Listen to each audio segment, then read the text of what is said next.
আমাদের প্রিয় কবি রবিউল মাশরাফি রচিত চুম্বক সিংহাসন কাব্যগ্রন্থ থেকে ব্যথার চিঠি পড়ছি। এই দুনিয়ার সরাইখানায় হরেক রকম মানুষ আছে, আমি না হয় রূপের হাটে অচল ছিলাম তোমার কাছে। ছিলাম না হয় এক রোখালোক হুহুঙ্কারী ভীষণ রাগী, সুখের তরি বাইতে গিয়ে একটু না হয় হই বিভাগী।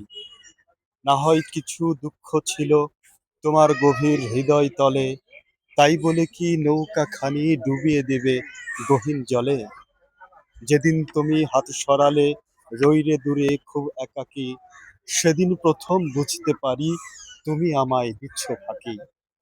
সেদিন হতে প্রাণের ভিতর বজ্র মেঘের নিনাদ বাজে, সেদিন হতে প্রাণের ভিতর বজ্র মেঘের নিনাদ বাজে, কষ্টমাখা অগ্নি পেরেক কলজে কাটে সকাল সাজে। ধন্যবাদ।